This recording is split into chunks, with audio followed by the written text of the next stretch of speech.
जैसा आप सबको पता है, हम फूफा के घर से आ गए थे और फिर खाने से मैं भी फारिग हो गई थी और मैं बर्तन धोने लगी थी और गैस पर मैंने रख दिया था दूध उबालने के लिए, लेकिन मैं उसकी गैस की फ्लेम को स्लो करना भूल गई थी। तो यहाँ पर मेरा इतना दूध उबल चुका था और मैं सोच रही थी मेरा काम जल्दी हो जाएगा। मेरे पैरों में दर्द हो रहा था, लेकिन वो काम जल्दी की बजाय और मेरा ज्यादा बढ़ गया था। ऐसा अक्सर होता है जब हमें जल्दी होती है ना काम की, तो वो काम और ज्यादा बढ़ जाता है। मेरे 15-20 मिनट इसी में रह गए। मैंने पूरा गैस क्लीन करा, पूरा स्लेब धोया, इतना सारा काम मेरा बढ़ चुका था। चाहती तो मैं इसको ऐसे ही साफ कर देती, लेकिन मेरा ना दिल नहीं मानता। मैंने अच्छे से इसको धोया है, पूरा गैस मैंने धोया है इसको, और मेरा दिल भी इतना दुखा कि इतना सारा दूध हमारा ज़ाया हो गया। लेकिन कोई बात नहीं, जो होना है वो तो होता ही है। मैंने पूरा किचन चमका दिया था और बाद में मुझे इतना सुकून मिला है कि अब मेरा पूरा किचन क्लीन हो चुका है। और फिर हानिया भी आ चुकी थी, क्योंकि वो नीचे रहती है 11-11:30 बजे तक।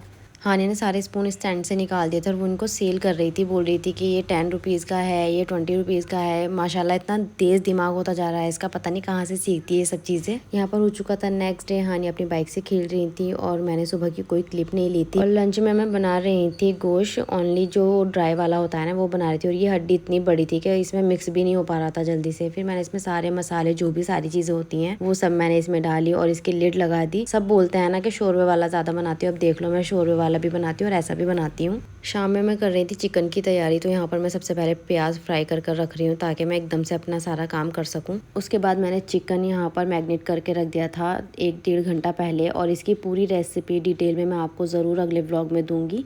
और ये स्पेशल डिश मैं इसलिए बना रही हूँ क्योंकि मेरे भाई भाभी आए हुए हैं, इस वजह से मैं बना रही हूँ। और इस चिकन का नाम है रूहानी चिकन। रूम में सब बैठे थे यहाँ पर, भाई भाभी और ये गुनगुन और पल्लवी भी यहीं पर खेल रही थी। मेरा चिकन भी रेडी हो चुका था और फिर जाना था हमें नुमाइश में, क्योंकि भाभी ने कभी बिजनौर की नुमाइश नहीं देखी, इस वजह से हम उनको वहाँ ले गए थे। आप लोग भी सोचते होंगे मैं कितना नुमाइश में जाती हूँ, क्या करें, जो आता है ना उनको लेके जाना पड़ता है घूमने की वजह से। और इस बार तो हम कुछ ज्यादा ही नुमाइश में चले गए, क्योंकि हानिया ना कभी भी जिद करने लगती है, उसकी वजह से हमें जाना पड़ता है। उसके बाद हम खाने बैठ गए थे यहाँ पर कुछ। और यहाँ पर मैंने ब्लर इसलिए किया हुआ है क्योंकि भाभी, मेरी मदर इन लॉ वगैरह बैठी थी और हमने मंगाई थी फुल्की। यहाँ की ये इतनी फेमस है और इतनी टेस्टी है, बहुत ज़्यादा। मैं खुद फर्स्ट टाइम ट्राई कर रही थी, वाकई में बहुत अच्छा था इनका टेस्ट। उम्मीद करती हूँ आपको मेरा ब्लॉग अच्छा लगा होगा। अब मिलेंगे अगले ब्लॉग में। बाय, अल्लाह हाफिज़।